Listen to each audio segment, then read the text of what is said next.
Hola, buenas tardes chicos, les doy la bienvenida nuevamente. El día de hoy vamos a ver varios temas que son sumamente importantes, ¿sale? Por eso el hecho de que la sesión va a durar un poquito más. Sin embargo, cabe mencionar que algunos de ellos son un poco más breves que otros. Por ejemplo, ahorita vamos a empezar con posiciones corporales, principios o reglas de asexia y técnica de valoración. Estos son temas un poquito cortitos y van a servirnos para repasar un poquito acerca de signos vitales. También vamos a ver lo que son heridas, hemorragias y quemaduras, tanto sus conceptos como su forma de atención. También de fracturas, esguinces y luxaciones o dislocaciones, también como se conocen. Vamos a ver los vendajes, los inmovilizadores y el traslado del lesionado. Ahorita, en primera instancia, vamos a ver lo que son las posiciones corporales. En cuanto a posiciones corporales, vamos a encontrar primero lo que es la de pronación, que es una de las más comunes. Esta es estar boca abajo y sirve para operaciones de columna, para pacientes inconscientes que estén en estado de coma o que necesiten un apoyo respiratorio y usualmente están en hospitalización. La posición supina, que es boca arriba, nos sirve para alinear el cuerpo, para hacer la valoración de signos vitales, para poder hacer la colocación de la persona en posición anatómica y también para poder hacer valoraciones a través de diferentes técnicas de valoración que vamos a ver a continuación. Posteriormente tenemos lo que es la de Trendelenburg. Esta nos sirve para situaciones de hemorragias, para drenajes de secreciones bronquiales a nivel respiratorio, para mejorar la circulación principalmente cerebral y a su vez para ayudarnos a mejorar la circulación de miembros inferiores. Es importante mencionar que hay en ciertas situaciones en estado de hemorragias o en estado neurológico que no se les llega a recomendar esta posición, por el hecho de que puede alterar un poquito el estado de conciencia o aumentar las hemorragias. Posteriormente, en la imagen vamos a ver lo que es la posición semi-Fowler. Esta posición se caracteriza en que la persona llega a tener una inclinación de unos 30 grados y nos sirve para mejorar el nivel respiratorio, la circulación y el estado neurológico. Esta tiene diferentes variaciones. Podemos encontrar una posición que es de semi-Fowler, que nos ayuda un poquito igual para la respiración, circulación y neurológico. Depende de la tolerancia de la persona y también en qué situación o lugar nos encontremos para poder hacer esta posición. La siguiente viene siendo la Fowler alta, que se caracteriza por ser de 90 grados. Usualmente lo utilizamos para comer. Cuando existen problemas respiratorios nos ayuda a favorecer la ventilación. Asimismo, para realizar cambios posturales. Para correcciones de columna también se puede utilizar. Y también la última, que es muy común, es la posición lateral de seguridad. Esta nos sirve para cuando existen bajos niveles de conciencia, nos ayuda a mantener la respiración de la persona lesionada, a identificar. Va a ser la posición de seguridad lateral. Esta posición la llegamos muchas veces a ocupar cuando la persona llega a estar con algún episodio de desmayo o llega a tener algún golpe, se puede llegar a utilizar esa posición más que nada para evitar que por el mismo golpe que llegó a sufrir llegue a tener algún episodio de vómito o de náuseas y no se vaya a ahogar con su secreción.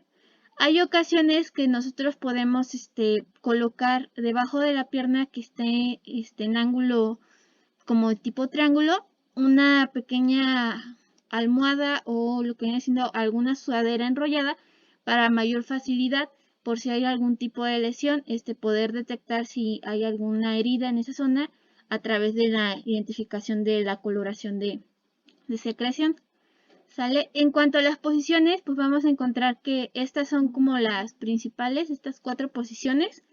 La de pronación, que es la de boca abajo, para ya saben, situaciones de columna, que estén inconscientes o que necesiten apoyo respiratorio. Esa usualmente se llega a usar más en una situación hospitalaria. La posición supina, cuando nos entregan a la persona lesionada y llegamos a utilizarla para alinear el cuerpo y realizar la valoración de signos vitales, haciendo la posición anatómica. Y lo que viene siendo la Trendelenburg, principalmente para las hemorragias y favorecer la circulación sanguínea y cerebral. Y la Fowler que les mencionaba, ¿sale? Igual si llegan a tener alguna duda respecto a otras posiciones que llegan a ver, porque son muchas en realidad, ahorita nada más les presenté las principales. Posteriormente, otro de los pequeños temas que quería abordar con ustedes son los principios de asepsia o, por así decirlo, de limpieza. Esto más que nada se llega a utilizar cuando realizamos alguna limpieza de alguna herida o que llega a haber alguna hemorragia, algo podemos llegar a limpiar alrededor de la zona, o en su defecto, si la herida es pequeña, usualmente en alguna actividad cotidiana, podemos después de que ya se esté cicatrizando o esté en proceso de cicatrización, realizar estos procedimientos. Aquí les presento un poquito las imágenes para que sea un poquito más visible. Principalmente podemos hacerlo del dentro hacia la periferia, también de arriba hacia abajo, lo que viene siendo de cabeza a pies, y de lo distal a lo proximal, es decir, de lo más lejos a lo más cercano, y de lo limpio a lo sucio, y de dentro hacia afuera. Dependiendo también el tipo de herida que llegue a ser, se puede realizar cualquiera de estas 6 acciones, ¿sale? Es importante tener en cuenta que cuando realizamos una limpieza, cada vez que estemos haciendo un paso, se recomienda que si está ya muy sucia la gasita o el algodón, cambiarlo. Se tiene que cambiar constantemente para poder evitar algún tipo de infección, que es lo que tenemos que prevenir. Aquí también les quiero presentar un poquito de las técnicas de valoración que ya fuimos viendo más o menos en lo que fue en la práctica de signos vitales. Tenemos 4 técnicas de valoración. La primera es la inspección o observación, que la podemos llegar a utilizar a veces con la temperatura. Si bien se acuerdan, les llegué a comentar que había ocasiones que dependiendo del tipo de coloración que tiene a veces la persona, si es muy azulita o se ve media morada, quiere decir que hay muy baja oxigenación. Y si está muy rosadito o muy rojito, quiere decir que hay circulación sanguínea. La siguiente es la auscultación. En la auscultación es cuando utilizamos el estetos. Ya se acuerdan que les mostré un poquito de cómo se hace la valoración de la presión manual. Lo que viene siendo en diafragma es la campanita, ¿sale? Voy para que los puedan ver.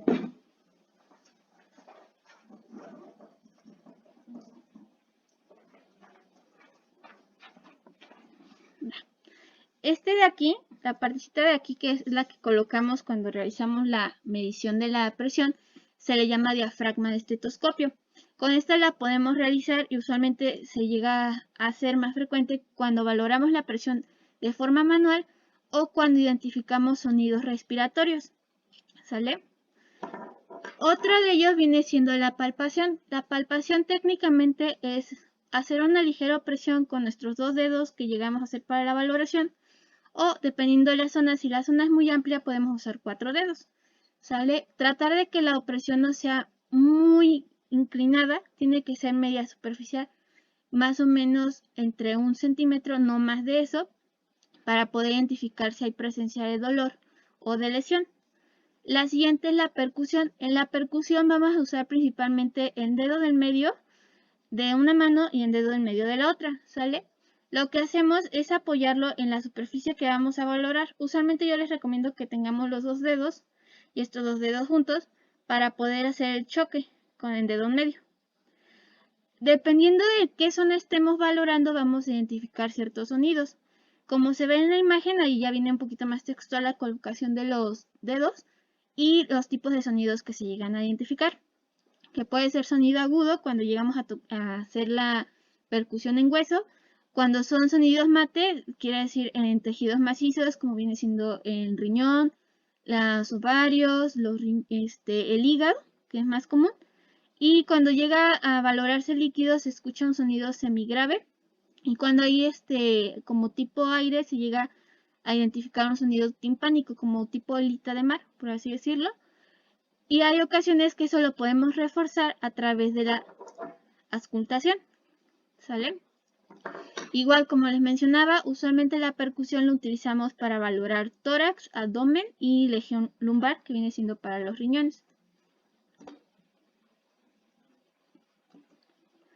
Y ahorita entrando un poquito más específico a ciertos procedimientos, vamos a ver lo que es heridas, hemorragias y quemaduras. Y también les quiero hacer la mención. Ahorita vamos a estar viendo los procedimientos de forma un poquito individual, pero antes de realizar lo que viene siendo atenciones de heridas, hemorragias, quemaduras, alguna fractura, algún esguince, primeramente se tiene que verificar 3 aspectos cuando recibimos a la persona lesionada o cuando estamos brindando el apoyo, que es nuestro ABC. Así lo podemos, es un código que nos puede servir para identificar qué acciones tenemos que identificar que estén bien dentro de la persona. La A quiere decir vía aérea, ¿sale? A esa lo podemos evaluar a través de identificar que no tenga ninguna obstrucción, algún objeto que llegue a tener algún episodio de ahogamiento. Y el control de las cervicales. Si se acuerdan, en la sesión pasada les mencioné que tenemos de nuestra columna vertebral diferentes secciones y una de ellas viene siendo las cervicales, que viene siendo la partecita de acá, los huesitos de esta zona. ¿Sale? Tenemos que tener de primera instancia el control de las cervicales. ¿Cómo lo podemos lograr? Puede ser con una colocación de nuestras manos correctamente en el cuello, de esta forma. O puede ser, si tenemos un collarín a la mano, llegar a colocar el collarín para mayor seguridad, ¿sale? Para identificar que no hay obstrucción, nos podemos acercar un poquito a la persona, hablarle y ver si llega a haber una respuesta. O igual, hay ocasiones que las mujeres luego de repente traen como un espejito, entonces se le puede colocar un poquito en lo que viene siendo en la boca para ver si hay respiración. Ahí cuando hacemos ese procedimiento de verificar la respiración, estamos a la vez checando si hay ventilación, que viene siendo la B. A su vez, si no tenemos algún espejo o algo, lo que podemos hacer es, como les mencionaba cuando hicimos la práctica de signos vitales, identificar la frecuencia respiratoria. Podemos llegar a colocar un poco la mano en el pecho de la persona y ver si hay ascenso y descenso de este. Y lo que viene siendo la C es la circulación de la sangre. En esta ocasión lo que vamos a hacer es identificar la frecuencia cardíaca, es decir, identificar si encontramos latidos de su corazón. Si llegamos a cumplir con las 3, la A, B y C, sin ningún problema y la persona está consciente, podemos dar paso a identificar a través de la observación qué atenciones se van a meritar. A lo mejor trae una herida muy amplia y a su vez una hemorragia. Entonces, a partir de ahí ya vamos identificando qué acciones podemos estar realizando. ¿Sale? Ahorita para ver un poquito el concepto y saber identificar qué tan grave puede ser la lesión, es importante saber que tenemos capas de la piel. Las capas de la piel vienen siendo 3. En la imagencita van a poder ver que la primera capa, que es muy superficial, es la epidermis, que usualmente llegan a darse cuando nos checamos la glucosa o por ejemplo que de repente nos llegamos a cortar con una hojita. Así cortes muy leves afectan esa zona. Cuando llegamos a la segunda capa, que viene siendo la dermis, a veces llega a ser un poquito más amplia y puede ser que la herida esté un poquito más separada. La tercera capa viene siendo el tejido subcutáneo o tejido adiposo o tejido graso. Esta es la capa más extensa que llegamos a tener todos. Y ya posteriormente vienen acompañando lo que viene siendo el músculo y los huesos. Aquí es importante identificar que una herida viene siendo una pérdida de continuidad de tejido blando. Sale que viene siendo la separación, ya sea muy pequeña, mediana o muy extensa de lo que viene siendo la piel. Hay ocasiones que puede ser a mayor profundidad o muy superficial, dependiendo del tipo de cortes que se llegó a realizar. Los tipos y clasificación de las heridas. Hay 2 clasificaciones, ¿sale? Heridas abiertas o heridas cerradas. Las heridas abiertas es aquellas en las que la sangre llega a ser muy abundante su expulsión. Y en las cerradas es cuando, por ejemplo, tenemos algún moretón que se llega a ver cierta coagulación de sangre por debajo de la piel y se llega a ver. En los tipos de heridas tenemos diversas. Las más comunes vienen siendo laceraciones o desgarros, las abrasiones, las incisivas o cortantes, las de contusión y las que vienen siendo penetrantes, punzantes, abulsiones o amputaciones. Aquí en la imagen les puse un poquito de manera general cómo se pueden identificar, pero igual ahorita las vamos a ver un poquito más individual. En cuanto a laceración o desgarro, suelen ser heridas irregulares por el hecho de que es muy común que se den por mordidas, a lo mejor por mordida de un gato, por mordida de un perro, hasta por ardillas de repente. Entonces puede ser las situaciones más comunes que se pueden presentar. Y suelen darse también a veces por objetos filosos con bordes muy regulares, como pueden ser en ocasiones ciertos cuchillos, ciertos máquinas que llegan a ser como para cortar de lámina. Las abrasiones vienen siendo producidas por la fricción de la piel en superficies rugosas. ¿Esto qué quiere decir? Que en muchas ocasiones llega a ser por la fricción de algo que esté en una superficie y llega a ser una textura muy diferente, que no sea suave, y puede presentarse como tipo quemadura. En primera instancia se llega a ver como una tipo quemadura, como un tipo roce, y la coloración viene siendo muy rosa o muy roja. La siguiente viene siendo por contusión, que viene siendo técnicamente cuando a veces nos llegamos a golpear, cuando nos llega a caer algún objeto, nos llegamos a machucar con algún tubo, con algún martillo, se llega a presentar las contusiones. Estas son de manera cerrada, por ende se llega a ver al interior la coagulación de la sangre y se manifiesta, usualmente los identificamos por los moretones, que se llegan a decir hematomas. La siguiente viene siendo si son heridas penetrantes o punzantes. Principalmente se caracteriza por objetos puntiagudos o cortantes o hasta por armas de fuego. Usualmente está caracterizado por la entrada del objeto y una salida, o hay ocasiones que nada más es la pura entrada. Es importante mencionar que cuando son armas de fuego a una corta distancia, por ejemplo, en alguna situación de asalto o alguno de esos sucesos, puede a la vez crear la perforación y puede causar alrededor de la zona una quemadura. Usualmente alrededor de la quemadura se llega a ver como de color negro o llega a verse de coloración moradita. La siguiente viene siendo la amputación, que es el corte, la separación de una extremidad, ya sea parcial o temporal. Aquí es muy importante estar al pendiente porque hay riesgo de que la hemorragia sea muy grande, que la persona pierda la inconsciencia y entre en un estado de shock. A shock me refiero a que lleguen a ver una descompensación en todos los signos vitales y por ende no tenga una buena irrigación ni oxigenación completa y se vayan a dañar ciertos órganos, principalmente lo que viene siendo el corazón, pulmones, y ya posteriormente llega a dañar riñones, hígado y etcétera. A su vez, en esto es importante, si se puede, si hay apoyo, identificar en dónde se quedó la extremidad que se separó, poder envolverla en alguna tela, en alguna gasa que esté limpia, en lo posible, y si es viable y se tiene al alcance, poder protegerla en una bolsita y almacenarla en un espacio que tenga algo frío. Es importante no acercar el frío directamente porque llega a afectar un poquito la extremidad. En las abulsiones vienen haciendo por agentes traumáticos y puede ser igual, parcial o completa. Aquí en la situación es que también puede presentarse por tipo de mordeduras y puede ser un poquito más profunda la herida, o puede ser que no exista el desprendimiento total de la piel. Y ahorita les voy a presentar un poquito también del concepto de hemorragias. La hemorragia es la salida o el derrame de la sangre que va de adentro o fuera del mismo organismo, como les mencionaba. Puede ser por una herida abierta o por una herida cerrada.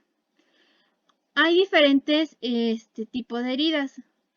En las externas, ahí podemos identificar tres tipos principalmente, que viene siendo herida por sangre de pérdida arterial. Ahí la cantidad de sangre es muy abundante, aparte de abundante su coloración es un rojo brillante. Cuando es sangre venosa llega a ser la cantidad más moderada, no es tanta la pérdida, pero la coloración de la sangre sí es un poquito más oscura. A veces puede ser hasta como un tipo cafecito, a veces puede verse como un tipo café, entre rojo y café. Y lo que viene siendo la sangre capilar, por ejemplo, si se han checado a lo mejor la glucosa, el azúcar que nos hacen el piquetito aquí en el dedo, esa es la más común. Capilar quiere decir que son en vasitos muy chiquitos y que no afectan a zonas muy amplias. Igual, en la imagen vienen algunos puntos de presión que se pueden utilizar para ciertas hemorragias. Ya posteriormente durante la práctica pues lo vamos a estar viendo, localizando principalmente para poder ayudar a evitar que se propague esas hemorragias y lleguemos a un estado de shock. Ya en cuanto a la atención de las hemorragias, ya conociendo un poquito lo que venía siendo los puntos para poder contenerlas, lo importante si es que tenemos al alcance ahorita como brigadistas, lo primero que tienen que hacer es colocarse guantes para evitar algún tipo de infección cruzada y tener a la mano lo que vienen siendo apósitos o gasas o piezas de ropa limpia para poder hacer la detención de las hemorragias, ¿sale?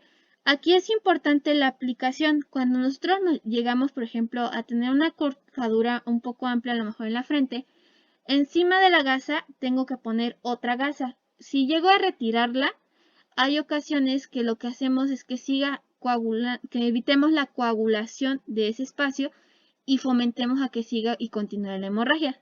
No importa si llega a ser una, otra y otra, lo importante es que se haga cierta presión para poder hacer la contención del sangrado. Si la hemorragia cesa, es ideal hacer un vendaje compresivo que llegue a facilitar un poquito la coagulación sin llegar a detener totalmente la circulación sanguínea. Como les mencionaba, es importante no retirar los apósitos o las gasas de sangrado que ya tuvimos previamente, sino tratar de hacer la compresión directa. Hay ocasiones que a lo mejor no se puede detener la hemorragia y dependiendo de la situación tenemos que valorar si es más viable realizar un torniquete o no. Actualmente ya no están indicados, más sin embargo, si se llega a tener mayor beneficio con la hemorragia para realizar un torniquete, se realiza. Si se llega a realizar algún torniquete, se tiene que tomar en cuenta la hora en la que se puso para llevar un control de cuánto tiempo lleva ese torniquete haciendo efecto. Más que nada por lo que les mencionaba, para evitar una interrupción de circulación de sangre, porque podemos, en vez de ayudar, perjudicar el estado de la persona y a lo mejor hasta podemos crear que se llegue a perder alguna extremidad por la falta de circulación y de oxigenación. Otro aspecto importante es identificar si hay presencia de náusea o vómito. Si la persona ha tenido algún golpe y llega a presentar esos episodios, lo importante aquí es ponerla en la posición de seguridad o girar un poquito la cabeza hacia un lado para que si llega a tener episodio de vómito o algo, no vaya a ahogarse con la secreción. Igual realizar en lo posible la limpieza de la secreción si es que se llega a presentar con gasas. Por eso la importancia de traer guantes para evitar estar en contacto con estas secreciones que pueden a veces volverse infecciosas también para nosotros. ¿Sale? Igual, por ejemplo, si hay sospecha de una lesión en la columna, es importante no levantar las piernas o realizar las posiciones que les mencionaba de Trendelenburg o aumentar alguna otra situación. ¿Por qué? Porque lo que estamos haciendo es que vaya a haber retorno sanguíneo y hay ocasiones que dependiendo de donde se ubique la lesión, podemos fomentar a que el retorno sanguíneo haga que en la zona donde está la hemorragia aumente un poquito más el flujo y la hemorragia siga prosiguiendo en vez de que vaya deteniéndose. En esa situación, a veces, si la persona lesionada tiene dificultades para respirar, lo que podemos hacer es colocarlo en posición semi-Fowler, que esté a una posición de 30 o 45 grados, dependiendo de la tolerancia que tenga, y poner en la parte de la espalda lo que viene siendo alguna mochila, alguna sudadera o algo, o lo que viene siendo un poquito debajo de los hombros. Igual ahí es importante tener control de las cervicales, como les mencionaba. Puede ser que algún compañero esté cuidando lo que viene siendo el cuello en una posición, o que estemos con la colocación del collarín para que no vaya a haber fomento de alguna lesión a la columna vertebral. También ahorita en cuanto a la tensión, si se llega a ver que los guantes se llegan a romper o alguna otra cuestión, se tiene que hacer cambio de guantes, ¿sale? Hay ocasiones que se les recomienda que se pongan doble guante para evitar esos tipos de accidentes. En caso de que no tengan lo que viene siendo guantes, o sea, una situación en casa o alguna situación externa, es importante que traigan ustedes a la mano una botellita de gel. ¿Por qué? Para poder realizar una desinfección de manos y evitar también alguna contaminación a la herida que vayamos a atender. Ya después de, por ejemplo, de atender la hemorragia, es importante estar observando que no vaya a haber algún tipo de aumento de hemorragia o algún otro tipo de secreción que se llegue a presentar. Ya cuando se llega a detener, podemos realizar, hay ocasiones que dependiendo del tipo de herida, si es una herida muy leve que no requiere alguna sutura o algo, podemos realizar un lavado. El lavado se puede realizar con solución de sodio, que es usualmente una botellita que parece como de agua transparente, y con jabón neutro o jabón quirúrgico que viene siendo de color un poquito rosa. Hay unos de color rosa y hay unos de color verde. Ya con eso lo vamos a realizar. Ahí lo importante es poder eliminar en lo posible materiales o cuerpos extraños como tierra, polvo, algunas piedritas que se lleguen a dar. Lo indispensable es que no vayamos a hacer como un barrido, porque si hay ocasiones que hacemos el barrido y llegamos a coagular la herida, podemos botar ese taponcito que se hizo de coágulo y fomentamos a que se dé la hemorragia. Lo que se llega a hacer es con la gasita, que sea como por golpecitos, de forma sutil, empezar a realizar la limpieza. Cada vez que vayamos terminando de usar una zona que ya esté muy sucia la gasa, se cambia y volvemos a hacerlo. Ya al final nada más se hace la limpieza con lo que viene siendo el cloruro de sodio para poder hacer el barrido. Se vacía un poquito, se hace el barrido con el cloruro de sodio y pasamos nuevamente una gasa seca para poder hacer que facilite el secado de la herida, siempre y cuando no vayamos a hacer lo que decía, un barrido para quitar el taponcito que se llegó a dar. No es indispensable el no frotar porque podemos causar más daño o lacerar alguna otra zona alrededor. Igual si es una pequeña tensión, lo importante es después de ella identificar y ayudar a la persona a que pueda identificar ella qué signos son de alarma ante una infección. Los signos más comunes vienen siendo una coloración de secreción verde, amarilla o blanco, que venga siendo un poquito espesa, quieren decir que hay datos de infección. Si la zona está muy enrojecida o muy caliente, también son datos de que después de esa curación a lo mejor hay algún factor que puede fomentar la infección. Ahí también en la limpieza de la herida se usarían los principios de asepsia que les mencionaba casi al inicio, ¿sale? Y por ejemplo, en cuanto a la limpieza de las heridas, como les mencionaba, pueden ser de adentro hacia afuera o puede ser de lo limpio a lo sucio, dependiendo también cómo esté el tipo de herida. Tenemos que cubrir al final la herida con alguna gasa estéril y sujetarla con tela adhesiva. Hay ocasiones que puede ser tela adhesiva, que es un poquito más gruesa. No sé si la alcancé a ver. Esta es un poquito más gruesa. Y hay la que es micropor. La micropor es un poquito más transparente y es como la más común que llegamos a utilizar. Si llegan a utilizar tela adhesiva, como llega a tener pegamento muy resistente, se les recomienda que cuando vayan a retirar esa gasa con la tela, humedezcan tantito un algodón con agua para poder hacer el desprendimiento de la telita sin llegar a lastimar. Por el hecho de que como en esa zona la piel está muy sensible, podemos evitar algún salpullido y a lo mejor podemos confundir que estamos iniciando un proceso de infección. Igual si llegan a utilizar lo que viene siendo la micropor es más fácil de retirar. Sin embargo, para usar esta sí es recomendable que la herida esté seca para que pueda pegarse bien sin llegar a irritar la zona de la piel. Y también, por ejemplo, en lo que viene siendo determinar la gravedad de las heridas. Si la herida es muy leve, será mejor cubrirla con lo que viene siendo la gasita para favorecer la cicatrización. Si la herida viene siendo un poquito más amplia, que se llega a abrir, pero no de a lo mejor un par de milímetros, se puede realizar con unas cintas y con la gasita un pequeño pegado como tipo curita, por así decirlo, que se observa en la imagen del medio.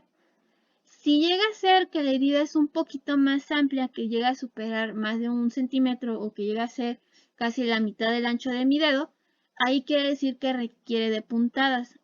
Si ustedes no saben hacer sutura o no se tiene el material o no se puede dar la atención de tipo sutura, lo importante ahí es nada más cubrir la herida, contener la hemorragia y poder hacer la indicación de que a lo mejor requiere sutura y que necesita acudir a un centro o con algún médico que la pueda tratar. Va que va. En cuanto a mordeduras, aquí lo importante es en primera instancia contener la hemorragia.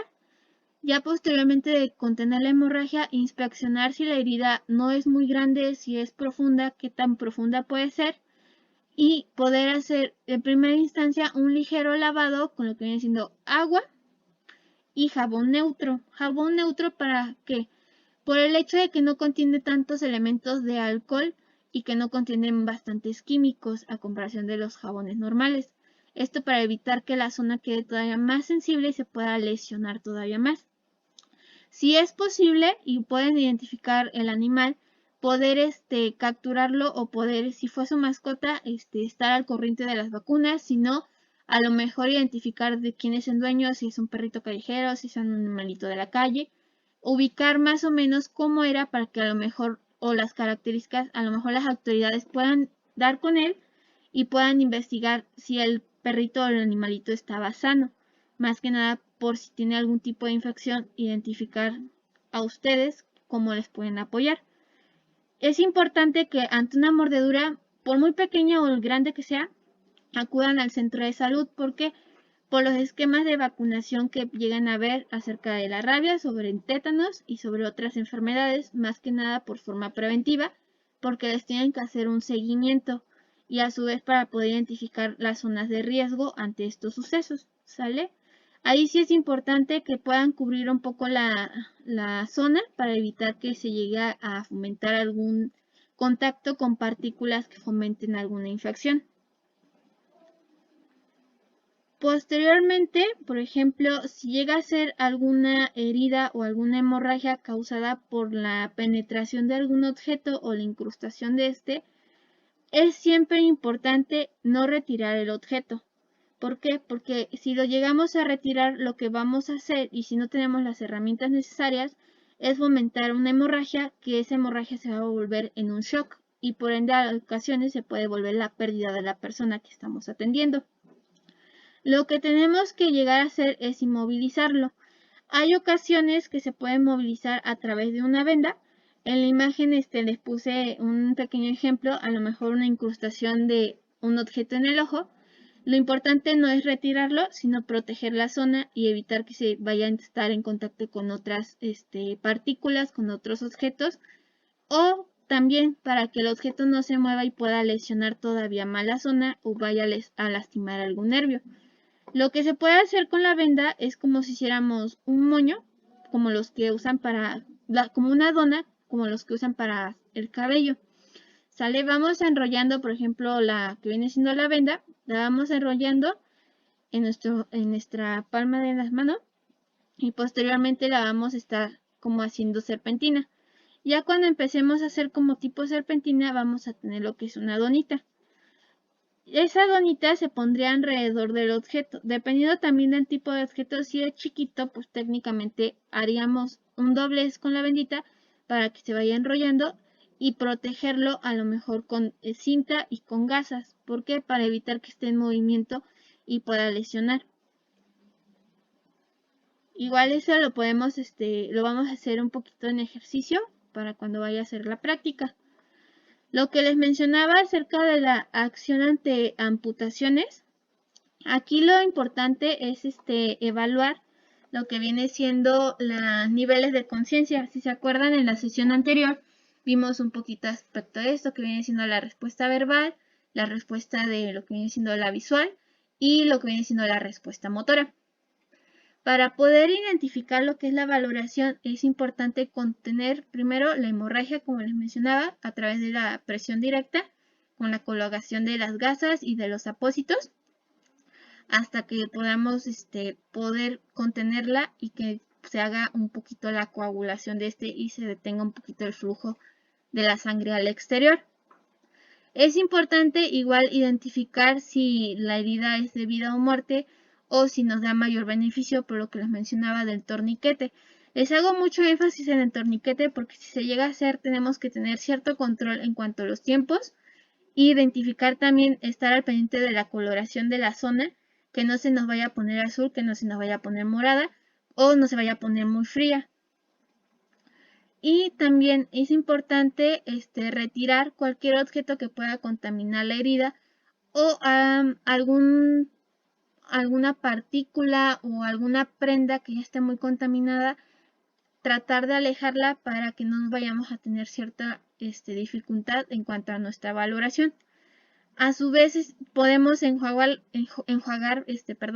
la parte del cuerpo a través de lo que viene siendo la solución de cloruro de sodio para poder hacer una pequeña limpieza y verificar si se está deteniendo un poquito el sangrado. Con la parte que se llega a perder, usualmente llega a haber amputaciones en cuanto a lo que viene siendo dedos de las manos. Entonces, en esa situación lo que llegamos a hacer es envolver a lo que viene siendo la parte desprendida con una gasita. La tratamos de envolver y la colocamos en una bolsa, de preferencia que sea hermética. Si no se tiene una bolsa hermética, que sea una bolsa común pero que esté limpia, y le podemos poner alguna liga o la podemos envolver, cuidar con cinta, envolver con cinta. Y esa bolsita, ya que esté cerrada herméticamente, la ponemos en alguna bolsa o en algún bote, en un frasco que contenga lo que viene siendo agua muy fría o helada y que esté a lo mejor acompañada con poquita cantidad de hielo, si es posible. Si no es posible que contenga hielo principalmente, hay que tomar en cuenta que lo ideal es que sea hielo normal, no puede ser hielo seco, porque el hielo seco, al tener temperaturas un poquito más bajas, va a hacer que nuestra parte afectada se llegue a congelar.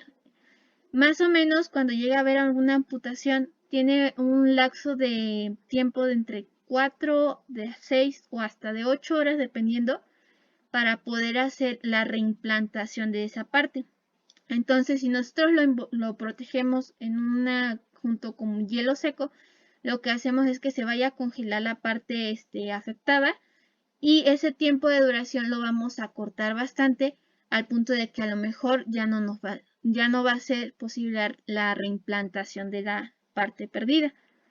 También a su vez es importante mantener a la persona caliente y calmada, hablarle, y si está acompañada de algún familiar, que alguien más pueda brindar el apoyo también al familiar, porque hay muchas situaciones que llegan a entrar como en estado de shock en cuanto al estado emocional.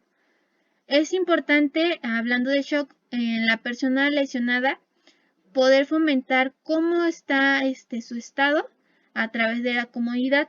Para poderle brindar calor, le podemos proporcionar lo que viene siendo algún abrigo, una manta, alguna cobija, algo calientito que tengamos, alguna prenda de ropa, envolverla principalmente en lo que viene siendo, si no hay alguna herida expuesta en alguna otra parte, en lo que viene siendo en el pecho, principalmente la podemos envolver, en lo que viene siendo en la cabeza y a lo mejor cerca de la extremidad que llegó a lesionarse.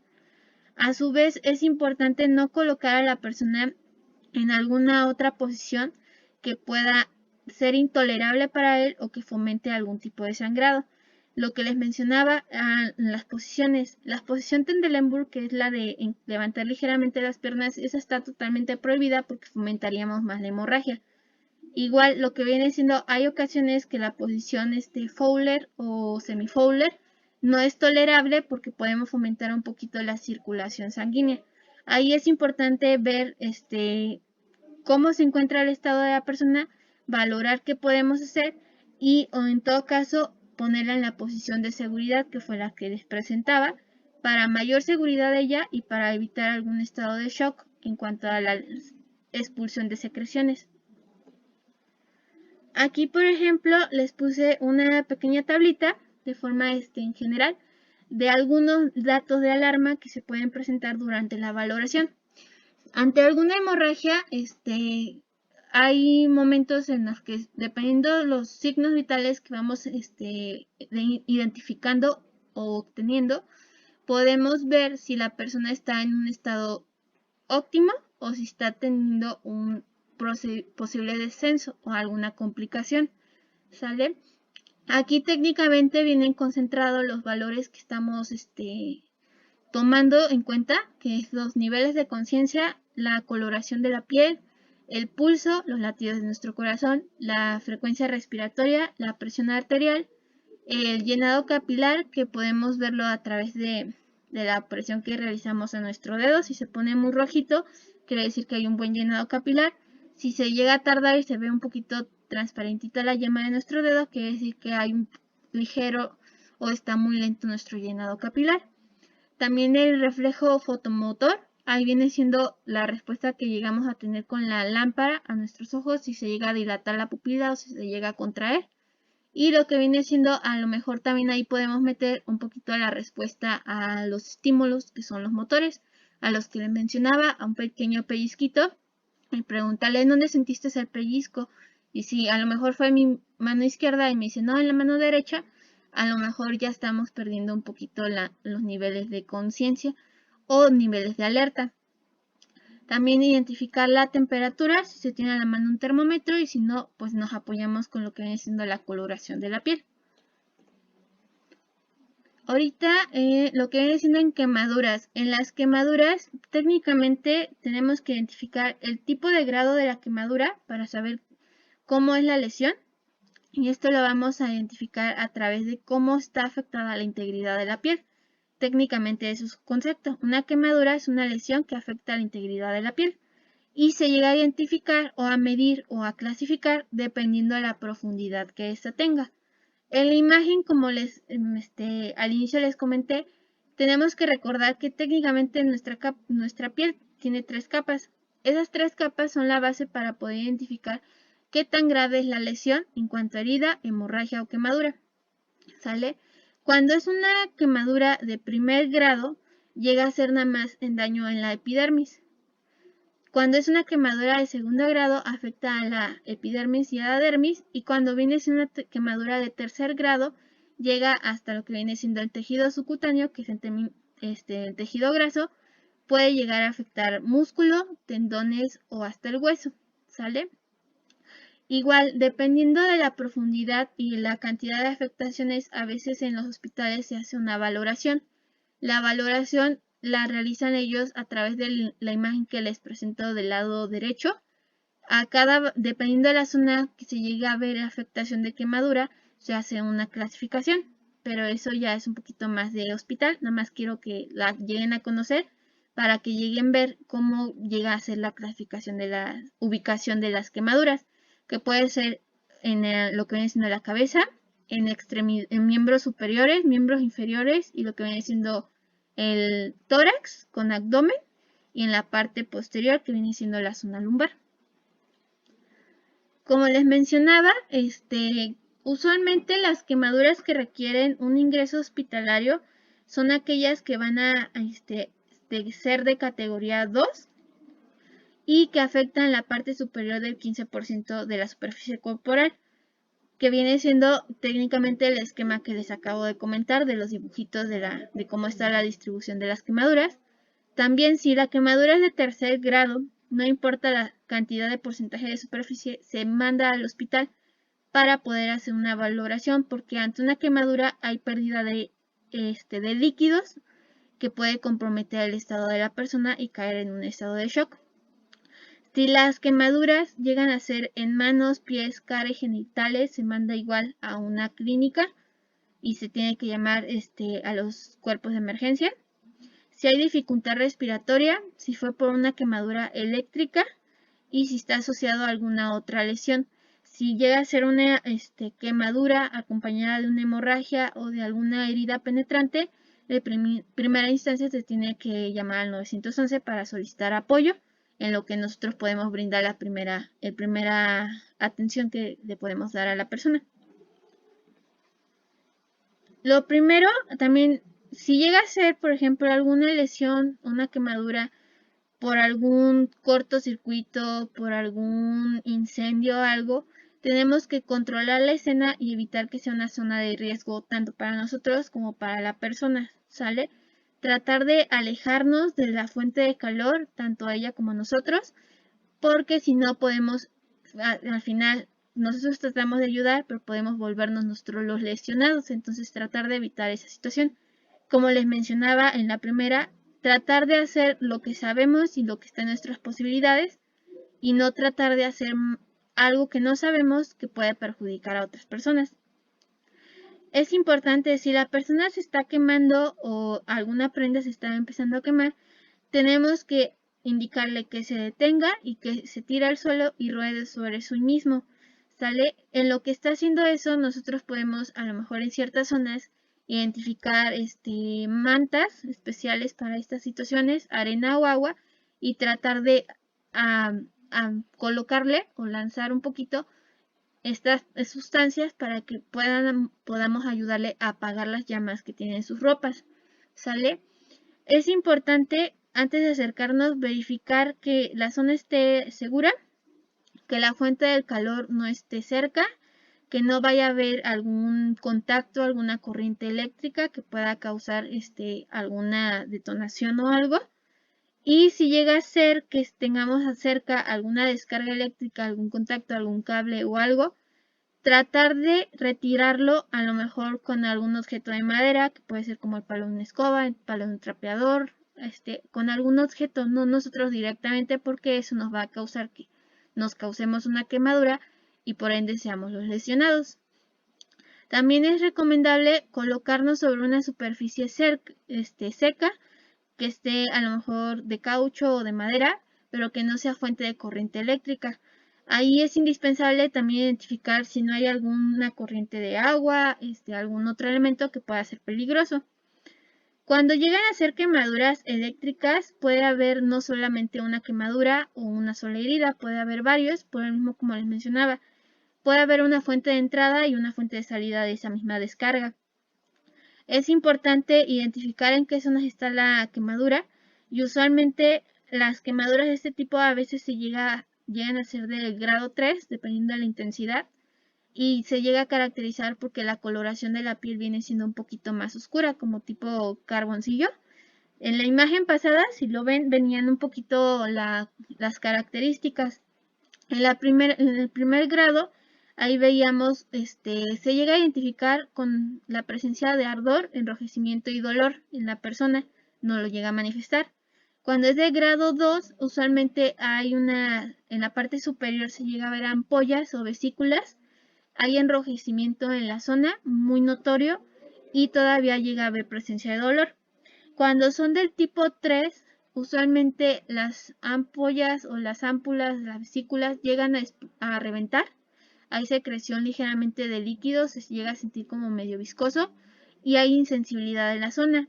No nos refiere dolor. ¿Por qué? Por la profundidad de la lesión, a veces llegan a afectar algunos nervios. Entonces la percepción que tenía antes del dolor ya no está presente. Igual es importante, usualmente cuando hay quemaduras del tipo 3, hacer nuestro ABC de primera instancia. Si se acuerdan, la A era vía aérea, la B viene siendo ventilación y la C viene siendo circulación sanguínea. Si esos tres elementos están bien, podemos tratar de cubrir la herida para que no vaya a fomentar algún campo de infección. Si hay alguno de esos elementos que no estén bien, tenemos que atenderlos primero y posteriormente nos enfocamos a la quemadura. ¿Va que va? Cuando son quemaduras por agentes químicos, aquí lo importante, hay ocasiones que en ciertos laboratorios, por ejemplo, o los mismos encargados del laboratorio ya conocen los reactivos, entonces ya saben en qué momento ciertos reactivos se pueden llegar a hacer cierta función o llegan a tener cierto choque con ciertos otros elementos. Hay ciertos reactivos que no se pueden, después de estar en contacto con él, poner en contacto con agua de esa superficie. hay otros que sí se puede. Entonces, identificar esos aspectos a lo mejor con el laboratorista, o igual hay ciertos manuales que no vienen indicando esos valores. Si llega a ser que viene siendo alguna pequeña sustancia que puede estar en contacto con el agua para poder hacer el barrido, es importante que estemos haciendo la colocación de ya sea de solución salina o lo que viene siendo agua corriente del agua normal por unos 15 a 30 minutos para poder hacer la eliminación de la sustancia que se vaya a tener y se pueda limpiar un poquito lo que viene siendo la herida. Aquí lo importante es quitar la ropa contaminada de esa zona o totalmente toda la ropa si es que llegó a estar en contacto, para evitar una mayor lesión en la parte corporal.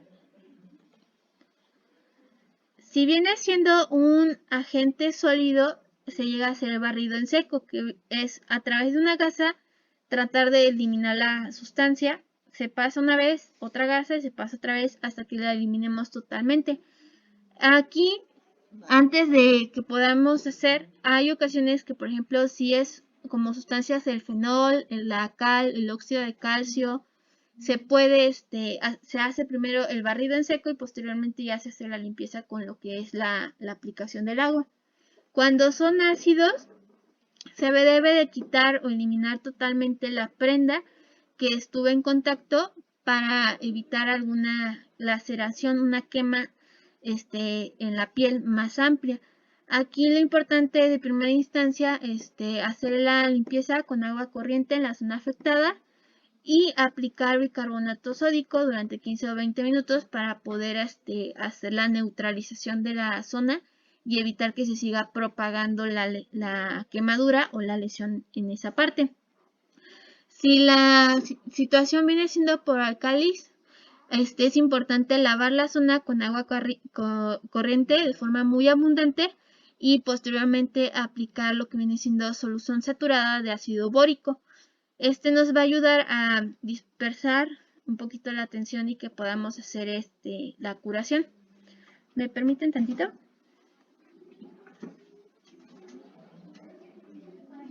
Hola, ¿qué tal? Hola, buenas tardes. Dime. A lo mejor es muy exagerado, pero No importa. veo como un animalito, un adulto, no sé, que sea el ojo. Ajá. Y me duele mucho, como que me da mucha comezón. Ok. ¿Cuándo te empezó a entrar? ¿Apenitas hace ratito? Fue ayer, pero ahorita como que lo siento más hinchado y traigo como, no sé si sea con un trastorno de la enfermedad. Ok. ¿De qué carrera eres? De ir. ¿Llevas de salida? No. Ok. ¿Eres alérgico a algún medicamento o algo? ¿Nada más sientes molestia en el ojo izquierdo? Ok. ¿Me puedes dar tu matrícula, por favor? Ajá, 230 998. ¿Y tu nombre completo, de favor? Julián y Marisol Díaz Miranda. Díaz Miranda, ¿verdad? Ajá. Va, ¿qué va? ¿A qué hora sales hoy? Sí. Ok, un ratito. Mira, te voy a poner una gotita de dexametasona para bajar un poquito la inflamación, ¿sale? ¿Me va a hacer? Te va a ver un poquito. Un poquito. Mira tu pancita. Mira hacia arriba. Hacia arriba. No mires la boca, ¿eh?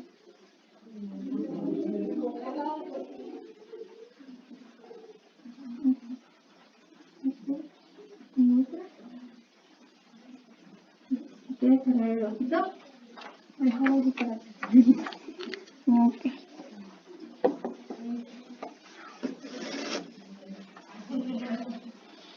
Mira, te paso un pañuelito.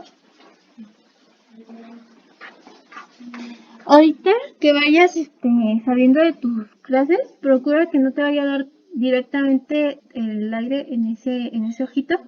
¿Sale? Igual yo te recomiendo que el día de mañana a lo mejor te traigas unos lentes de sol o una gorrita para que no el viento o el sol no te vaya a causar irritación.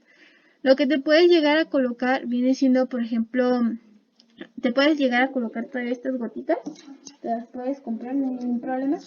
te las llegas a poner mínimo unos 3 días, ¿sale? Cada 4 horas de esos 3 días.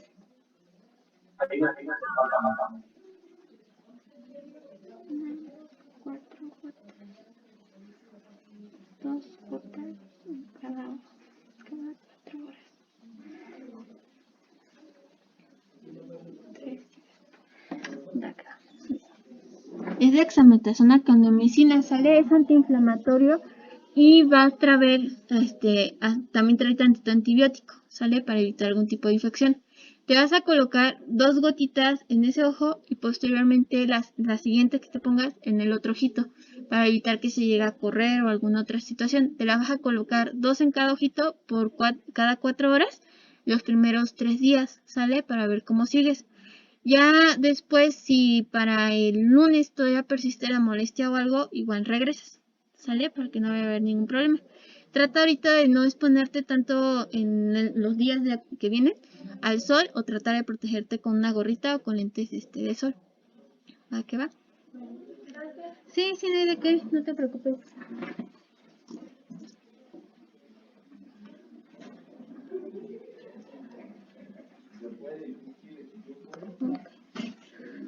Ok, chicos.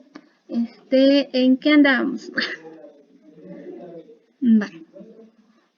Bueno, en lo que viene siendo en el aspecto ya de, como les mencionaba, de las quemaduras, es importante tener siempre presente nuestro ABC y vigilar el estado de conciencia de la persona. A su vez, tener a la mano, por ejemplo, hay en ciertas quemaduras que podemos tener gasas estériles humedecidas para favorecer un poquito lo que viene siendo la hidratación y que la persona no se llegue a deshidratar totalmente. Y a su vez, si la superficie es muy grande, considerar usar sábanas limpias o alguna sustancia, bueno, más bien, alguna prenda que esté limpia que nos ayude en ese aspecto, ¿sale? Igual, lo que podemos hacer es tratar de que esas sábanas o esas prendas no vayan a ser como muy calientitas, por el hecho de que algunas lleguen a tener desprendimiento de pelusa o de ciertas bolitas, o que estén llenas de algunos partículas que puedan afectar lo que viene siendo la lesión. Más que nada, llegan a ser prendas que generan un poco de calor a la persona para que no llegue a entrar en estado de shock. Importante, no aplicar remedios caseros, no colocarlo a lo mejor en vinagre, en jugo de tomate, en leche, en esos aspectos, porque podemos, por lo mismo de que hay ciertos elementos, ciertas sustancias que llegan a tener cierta pequeña cantidad de patógenos o de bacterias, podemos fomentar algún tipo de infección interna. A su vez, es importante no abrir ampollas o no reventar las ampollas. ¿Por qué? Porque esto está fomentando un poquito a que laceremos más la presión en la zona y creemos alguna herida de más. Si llega a haber la situación de que se nos lleguen a quemar los dedos, pero los dedos estén con una ligera separación, técnicamente que la quemadura vaya siendo con los dedos separados, aquí el beneficio que podemos hacer es que alrededor podemos colocar gasitas húmedas en cada dedo para protección y que no se vayan a pegar. Si llega a ser que estén ligeramente separados sin ningún problema, podemos tratar de meter la gasita para hacer la separación. Si llegan a estar totalmente pegados, podemos colocar unas gasas humedecidas en la zona para poder envolver y fomentar que no se vayan a estar pegando y se vaya a dar mayor facilidad a la atención que se les brinde ya de forma especializada. Igual es importante en lo posible evitar las zonas quemadas, en lo que viene siendo elevarlas. ¿Por qué? Porque si las vamos a elevar, a lo mejor lo que hacemos es que la irrigación sanguínea se concentra en esa zona y se pueda causar lo que viene siendo un edema, una pequeña coagulación, y eso puede fomentar a que se vaya a hacer un tapón, y al crearse un tapón hacemos la obstrucción de la circulación y fomentamos un estado de shock. Es importante, si llega a haber alguna colocación de joya, de algún objeto de valor, y se puede, ya sea en la herida o cerca, si es posible todavía retirarlo lo más rápido posible, y si no, si ya está totalmente pegado o algo, lo dejamos, solamente identificar que en esa zona se encuentra el objeto para poder ponerlo en nuestra apunte o en nuestra valoración que tengamos, o avisarle a un compañero para cuando lo entreguemos a los equipos de emergencia hacer el comentario. A lo mejor en su mano izquierda trae un reloj que está incrustado, no se lo retire, para que ellos tengan en consideración ese aspecto, porque hay ocasiones que no se llega a notar que hay un objeto, usualmente como vienen siendo pulseras o anillos, por la tipo de coloración, porque también se llegan a calcinar y varía un poquito en ese aspecto. También es importante lo que viene siendo quemaduras por la inhalación de vapores. Estas vienen siendo principalmente en las vías aéreas. Hay ocasiones que, aun cuando traemos el cubrebocas, podemos llegar a aspirar un poquito de esos vapores. Entonces, lo que se llega a hacer en primera instancia es fomentar un poquito la hidratación, que esté tomando abundante agua, que esté en un espacio abierto, despejado, con mayor ventilación, para que se vaya normalizando un poquito lo que viene siendo la respiración y las vías aéreas estén hidratadas, para que no vaya a haber una sensación de irritación o de quemazón muy amplia, hasta de picadura. También se puede valorar lo que viene siendo los sonidos respiratorios. Como les mencionaba, puede ser a través de nuestro estetos, o puede ser por la percusión a través de los sonidos que vayamos detectando. Ahí nos podemos identificar a lo mejor la presencia de alguna secreción, acumulación de agua o de flemas. Igual podemos identificarlo a través de la coloración de los labios, o lo que viene siendo a lo mejor de la boca, que en vez de que sea muy rosita o muy media rojita, se llega a ver como color azul, que viene siendo un color cianótico, o puede ser como moradito también, ¿sale? En ese aspecto, cuando estemos dándole atención, si viene siendo a lo mejor un compañero que en el laboratorio durante una práctica inhaló tantito humo, llevarlo a un espacio abierto, darle tantita agua, vigilar su estado de conciencia y inmediatamente traerlo al servicio médico, si es por ejemplo en un caso dentro de la escuela. Ahorita vamos a ver un poquito de fracturas, esguinces y luxaciones. ¿Alguien tiene alguna duda en lo que viene siendo heridas, quemaduras, hemorragias hasta el momento? ¿O todo bien?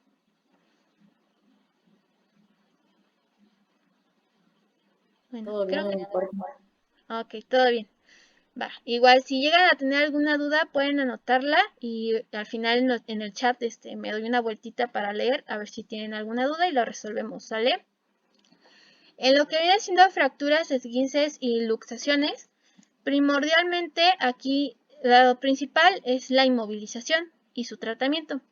Su tratamiento nos va a ayudar para evitar que la lesión se propague o aumente o intensifique o limite la actividad o la funcionalidad de la persona.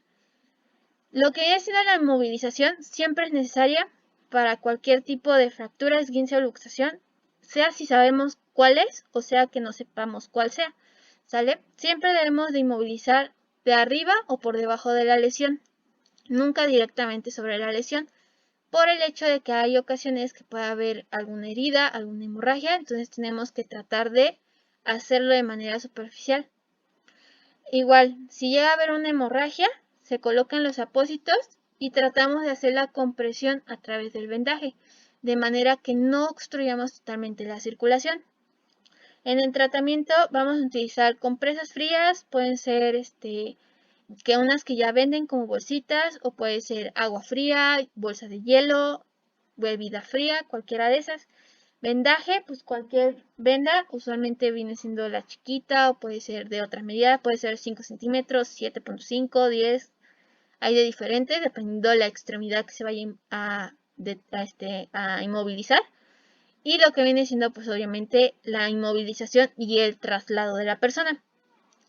Es importante antes y después de inmovilizar estar al pendiente de la frecuencia cardíaca, el pulso, la sensibilidad en la zona o cerca de la zona y de la movilidad. Asimismo, se puede quitar, por ejemplo, si es en el pie, a lo mejor lo que es calcetín, algún collar, alguna pulsera que luego de repente traen, o alguna joya. Si viene siendo los dedos, también retirar anillos, si es en la muñeca, pulseras, retirarlas. Es indispensable que toda lesión musculoesquelética de estas tres, darle el tratamiento como si fuera una fractura, ¿sale? Y hacer la mención que si después de que unos 3-4 días la molestia todavía persiste o se delimita totalmente la movilidad, acudan a su médico y que se hagan una radiografía, porque solamente con radiografía podemos descartar o confirmar si hay una fractura. La fractura viene siendo una ruptura completa o parcial en un hueso. Puede ser pequeña, puede ser totalmente larga o puede ser una sola grieta o puede ser mediana. Depende de la extensión que tenga. Es importante que ante una fractura o una dislocación, un esguince, si no lo sabes hacer, no lo hagas. No acomodes un hueso nada más porque crees que puedes. Por el hecho de que podemos a lo mejor fomentar otra fractura o crear que ese hueso, si ya está fracturado, dependiendo de su fractura, lo podamos todavía hacer más chiquito y podamos lesionar más y se complique hasta llegar a una cirugía.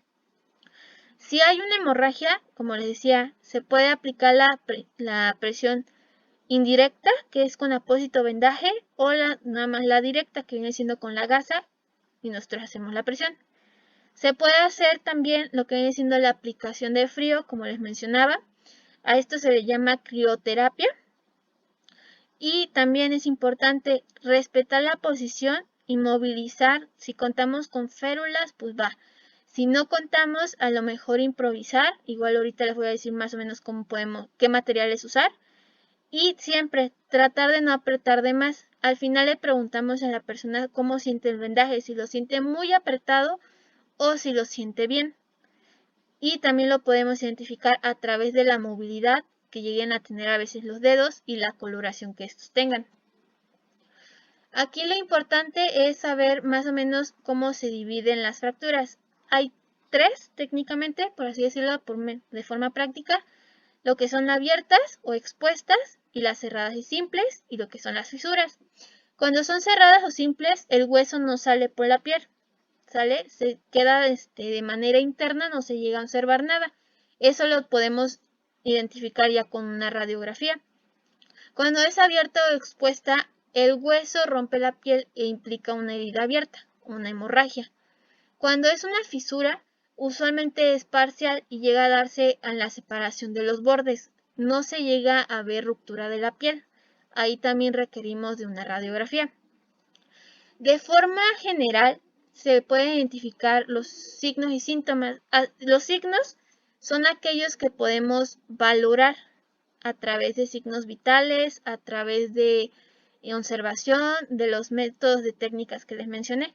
Los síntomas son los que nos va a indicar la persona que siente. Aquí vamos a poder encontrar enrojecimiento en la zona afectada, dolor, la escala de dolor podemos utilizar, la inflamación en la zona a través de la palpación, observar la deformidad en la zona o también por los ejercicios de movilidad que hagamos o pruebas de movilidad, lo que viene siendo la pérdida o de la funcionalidad y de la movilidad y lo que es ruido. Hay ocasiones que la persona nos puede referir, yo escuché como un crujido, como un tronido. Eso también nos sirve para darnos una cierta referencia. Es importante también, si la persona está consciente, preguntarle si ha tenido una lesión previa en esa zona o si es la primera vez que se lesiona, ¿sale? Por el hecho de que si ya lleva más de una o dos veces, es más susceptible a esas lesiones. Y lo que viene siendo en la aplicación de frío va a intensificar el dolor. Si apenas viene siendo la primera, va a haber presencia de dolor, pero va a ser un dolor tolerable. En cuanto a los esguinces es una lesión articular. Si bien se acuerdan ahorita, la fractura es una lesión en hueso y los esguinces es una lesión articular. Esta viene siendo la ruptura de algunas fibras, principalmente de los ligamentos, que evitan la continuidad de esa textura como tipo correíta. Lo más comunes vienen siendo tobilla, rodilla, muñeca y en los dedos. En los dedos es muy común para las personas que juegan vóley o que llegan a jugar básquet de repente. Aquí los síntomas se llegan a ver muy similares, que es el hinchazón, la inflamación total, que viene siendo muy rápida, y lo que es un hematoma. El hematoma viene siendo el moretón que les mencionaba, que es una herida por contusión. Aquí puede ser, si el esguince es en el tobillo, se puede poner morado alrededor de la zona y puede ampliarse hasta la punta de los pies, ¿sale? O puede nada más ser en la zona que se esté poniendo un poquito moradita, un poquito azulada. Los tipos de esguince, hay 3 clasificaciones. En la imagen vamos a poder ver lo que es un ligamento normal. Cuando es de grado 1 hay una ligera, se llega a estirar como si fuera una liguita. Cuando es de grado 2 hay una ligera ruptura como una pequeña porción. Cuando es grado 3 hay una ruptura total y la movilidad es muy limitada. El dolor es muy intenso. Aquí también es importante a lo mejor si la persona se dio cuenta, pedirle si se acuerda cómo pisó. Si se fue el pie hacia el interior, que viene siendo en posición de inversión, o si fue hacia el exterior, en posición de eversión. Hay ocasiones que no se acuerdan ni nada, pero ahí nos podemos dar un parámetro. Igual cuando nosotros valoramos, la zona en donde está más hinchada es la zona en la que nos va a indicar más o menos en qué punto fue la caída que se llegó a presentar. ¿Sale? Usualmente cuando no llegamos a pisar mal o a lo mejor que están jugando fútbol, se llega a dar más como en de inversión. Y a lo mejor cuando estamos haciendo alguna otra actividad como correr y demás, es más común la de eversión. Las luxaciones. También es un desplazamiento. Aquí este desplazamiento va vinculado el hueso y la articulación. Entonces, esa puede ser como nuestra referencia. Una fractura es una lesión en el hueso, lo que viene siendo un esguince es la lesión en el ligamento y lo que viene siendo una luxación o dislocación es un desplazamiento en el hueso en una articulación. Van de los dos elementos, ¿sale? Aquí lo que pasa es que en vez de estar en su posición normal, se llega a salir de su posición, lo que causa un dolor y altera un poquito la posición de la estructura. Aquí lo primordial es colocar la articulación en reposo si es que se sabe realizar y si no, no hay ningún problema.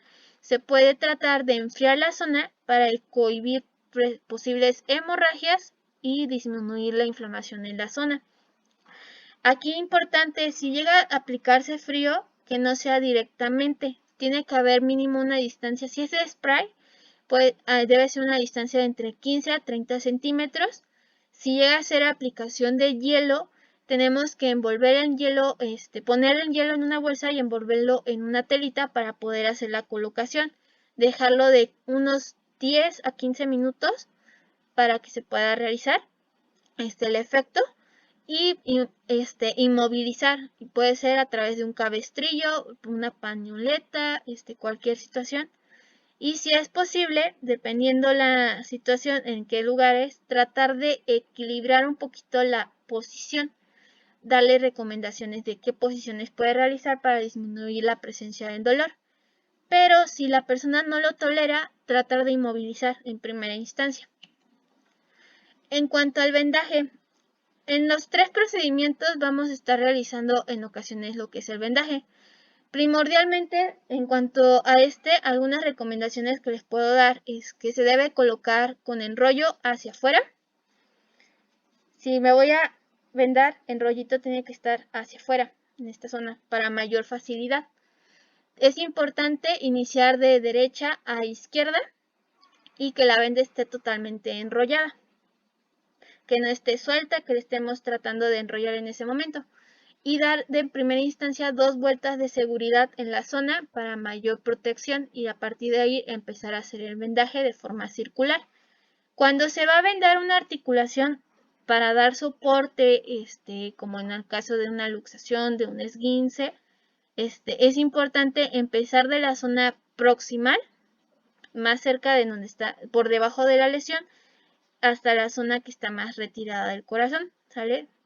Hacer como un del centro hacia abajo, de arriba hacia abajo y regresarnos para mayor protección. También es importante inmovilizar la zona, incluyendo evitar que vaya a ser directamente en las articulaciones, por el modo de que podemos hacer que ese vendaje se vaya a botar. Siempre que vamos a inmovilizar una zona debido a una lesión, es importante incluir las articulaciones e identificar en dónde están las articulaciones.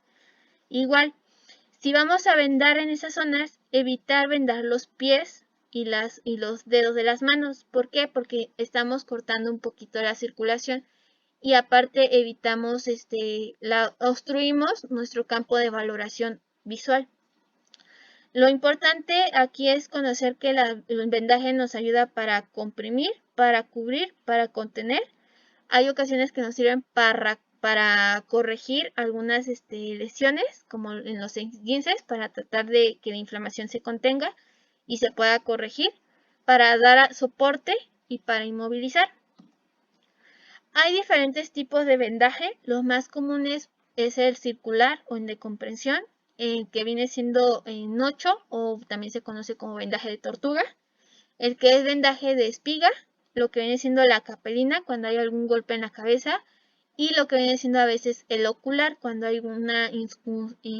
alguna penetración de algún objeto en la zona ocular. Son los principales. Igual en la práctica vamos a hacer los vendajes para mayor agilidad y para que vayamos conociéndolo. Aquí les puse en la tablita la funcionalidad que tienen, en donde se pueden llegar a utilizar y algunas características de ellos. Igual les voy a mandar la presentación pues para que puedan visualizar un poquito más las imágenes sin ningún problema. Y aquí también les puse un poquito en cómo se realiza el vendaje en espiga, que es la primera imagen. Lo que se llega a utilizar a veces para realizar un moñón cuando llega a haber alguna lesión completamente en la muñeca y en los dedos. Lo que viene siendo el vendaje en la cabeza, la capetilla, lo que viene siendo el tobillo y lo que es en rodillas y hombros, para esas situaciones en las que vaya a haber una dislocación, alguna molestia en esa zona. En cuanto a inmovilizadores, vamos a encontrar diferentes tipos de férulas. Igual para improvisar podemos utilizar a veces trozos de madera, tablillas, cartones, periódicos, libretas que estemos usando porque nos sirven para poder amortiguar, hacer como el tipo de capuchón.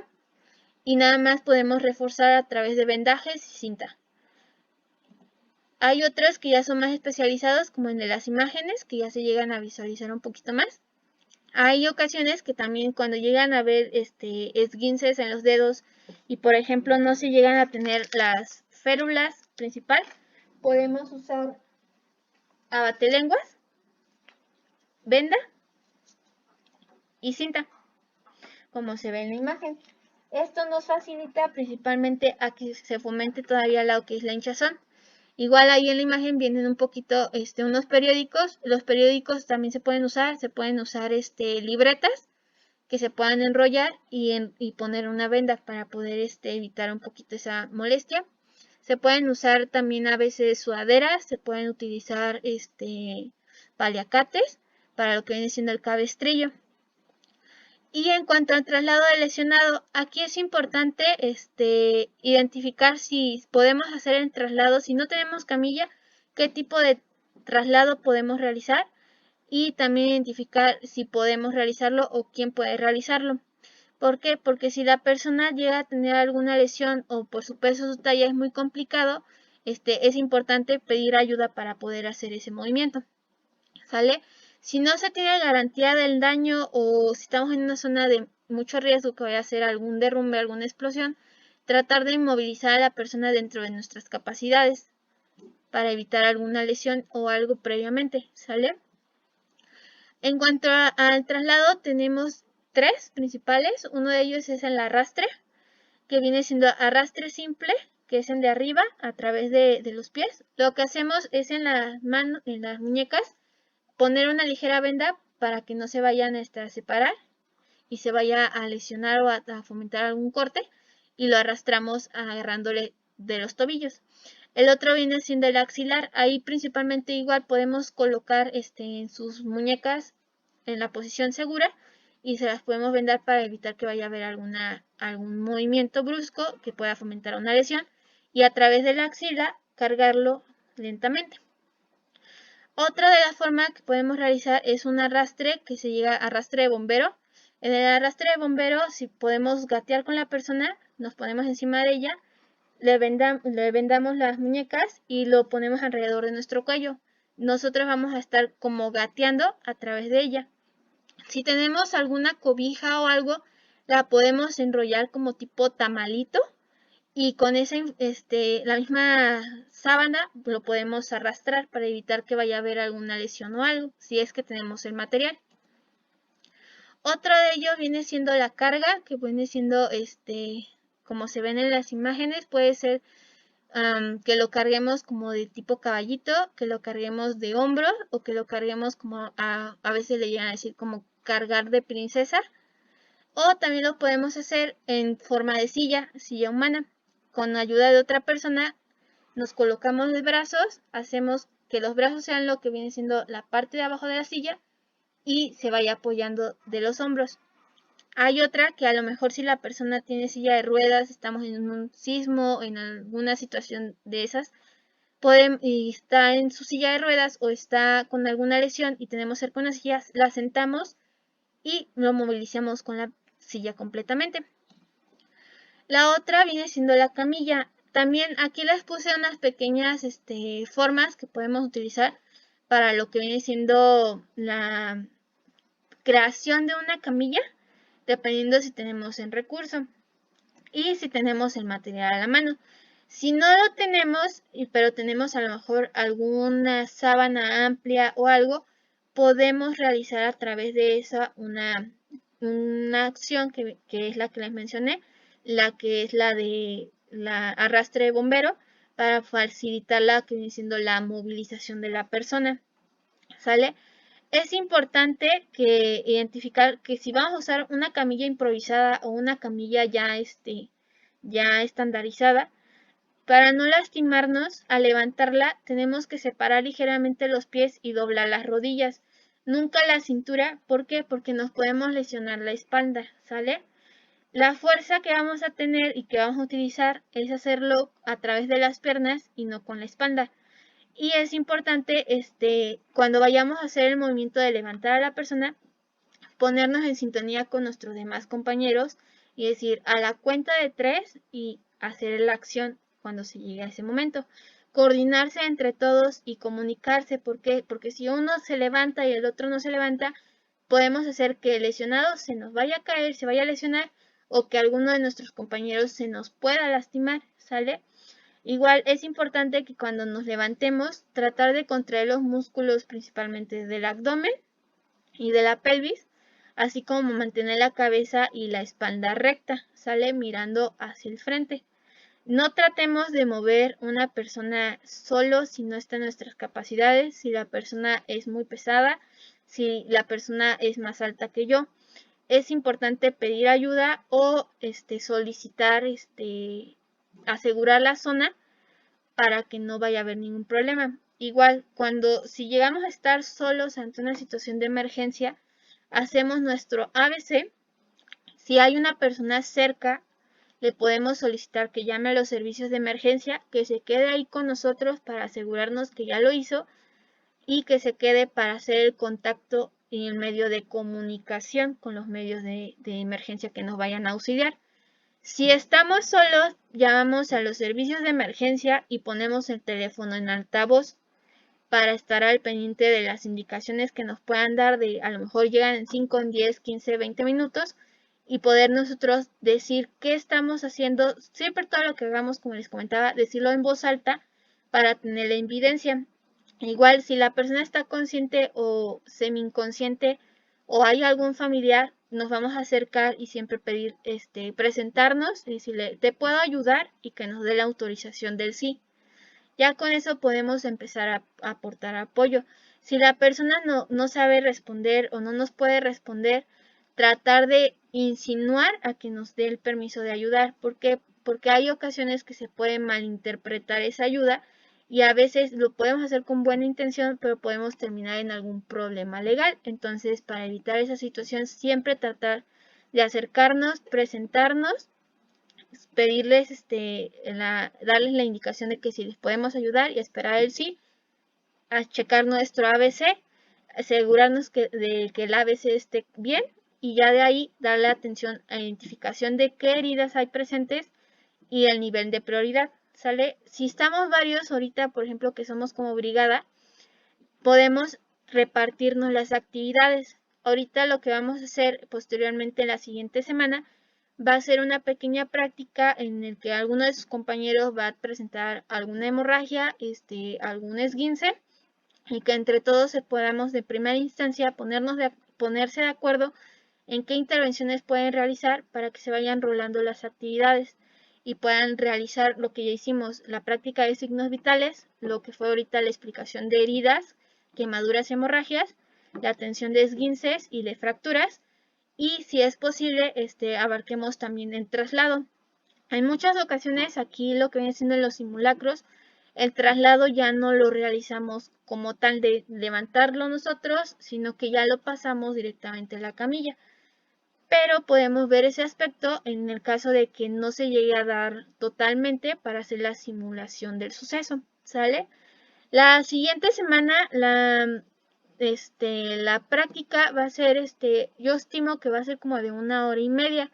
Entonces sí les pido de favor que en lo que viene siendo la lista de asistencia me puedan indicar más o menos qué día se les facilita.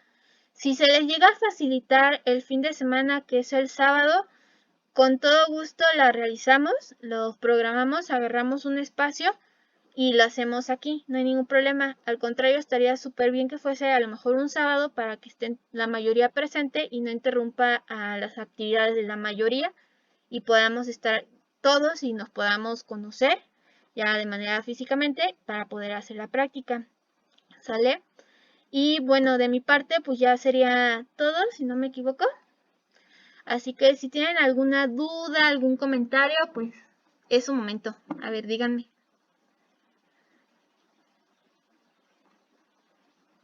¿O todo quedó claro? De mi parte no hay dudas. Ok. Ok, chicos. Igual les voy a, más a ratito, les vuelvo a subir la presentación, la sesión de hoy, y les comparto el link para que los demás que no se pudieron conectar pues la puedan ver. Y ya, si ya se anotaron en el pase de asistencia, pues ya ya sería todo. Si llegan a tener alguna duda o algo durante el proceso de volver a ver la sesión, me pueden mandar correo o pueden pasar aquí al servicio médico y con todo gusto lo resolvemos, ¿sale? No hay ningún problema. Aquí me van a encontrar el día de mañana de 11 a 6 de la tarde y el sábado estoy de 8 a 1, ¿sale? Por cualquier duda que tengan, pues así me van a estar encontrando aquí en servicio médico. Va que va. Entonces, pues les deseo una bonita tarde y muchas gracias por conectarse y pues nos vemos la siguiente semana. Yo les mando correo del día y el horario para la práctica. Y ya la siguiente semana, a su vez, vamos a tener una sesión, va a ser más pequeña, va a ser acerca de los primeros auxilios psicológicos, de cómo brindar atención psicológica de primer contacto ante un estado de shock emocional. Entonces ya va a ser un poquito más concisa para que con todas las herramientas que tuvimos podamos hacer la simulación y estemos preparados para el día del simulacro. Les recuerdo, el simulacro va a ser el 7 de julio. Y creo más o menos, todavía no me han confirmado, pero va a ser más o menos como al mediodía, ¿sale? Y ya posteriormente, después de la sesión que viene de primeros auxilios psicológicos, pues ya les doy los detalles finales de cómo va a ser la situación del simulacro para que estén al pendiente de los correos y de la sesión. ¿Va que va? Y pues pasen bonita tarde y pues descansen. Y gracias.